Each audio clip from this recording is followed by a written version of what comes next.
అమరావతిలో భూ కేటాయింపులపై మంత్రివర్గ ఉపసంఘం సమావేశమైంది. సమావేశానికి మంత్రులు నారాయణ, కొల్లు రవీంద్ర హాజరు కాగా వర్చువల్ గా పయ్యావుల కేశవ్, గుమ్మడి సంధ్యారాణి, టీజీ భరత్ హాజరయ్యారు. రాజధాని అమరావతిలో వివిధ సంస్థలకు భూ కేటాయింపులు చేయగా కేటాయించిన భూములకు ఎల్లుండి కేబినెట్ ఆమోదం తెలిపే అవకాశం ఉంది. మా కరెస్పాండెంట్ రాజ్ కుమార్ పూర్తి సమాచారం అందిస్తారు. రాజ్ కుమార్, ఎటువంటి సమావేశం జరిగింది, ముఖ్యంగా ఏ విషయాలు ఇందులో చర్చించారు?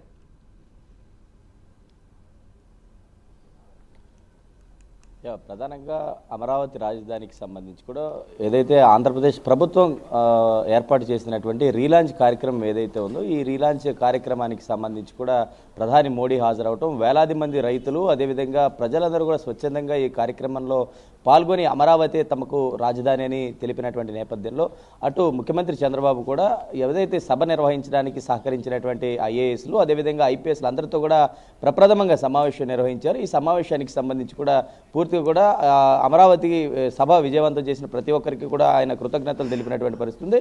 ఏదైతే రాజధానికి సంబంధించి కూడా ఈరోజు మంత్రివర్గ ఉపసంఘం ఒక ప్రధానమైనటువంటి అంశం పైన ఈరోజు భేటీ కావడం జరిగింది. ఈ భేటీకి సంబంధించి కూడా మంత్రి నారాయణతో పాటు పయ్యావుల కేశవ్, అదేవిధంగా కొల్లు రవీంద్రతో పాటు కందులు దుర్గేష్ అందరూ కూడా ఈ సమావేశంలో ప్రధానంగా పాల్గొన్నటువంటి పరిస్థితి. కొంతమంది ప్రత్యక్షంగా పాల్గొన్నారు, కొందరు వర్చువల్గా పాల్గొన్నారు. అయితే ఈ సమావేశంలో ప్రధానంగా ఏదైతే అమరావతికి రాబోతున్నటువంటి కంపెనీలకు సంబంధించి భూ కేటాయింపుల అంశంలో ప్రధానంగా ఈరోజు సమావేశం జరిగినట్లుగా కూడా తెలుస్తూ ఉంది. ఏదైతే రాబోతున్నటువంటి కంపెనీలు ఏవైతే ఉన్నాయో ఈ కంపెనీలకు సంబంధించి ఏ కంపెనీకి ఎంతెంత భూ కేటాయింపు చేయాల్సినటువంటి అవసరం ఉంది, ఏ కంపెనీకి ఇన్ఫ్రాస్ట్రక్చర్ డెవలప్ చేయాలంటే ఎంత నిధులు అవసరమయ్యేటువంటి అవకాశం ఉంది, ఇలాంటి అంశాలపైన కూడా ప్రధానంగా మంత్రివర్గ ఉపసంఘం ఈరోజు ప్రధానంగా చర్చించినట్టు కూడా తెలుస్తూ ఉంది. ఒకవేళ చర్చ పూర్తయినటువంటి అనంతరం కొన్ని కంపెనీలకు సంబంధించి ఇప్పటికే దాదాపుగా మాస్టర్ ప్లాన్తో పాటు ఏదైతే రెడీ చేయాల్సినటువంటి కొంతమంది అధికారులతో ఇప్పటికే మంత్రి నారాయణ ప్రధానంగా సమీక్షించారు.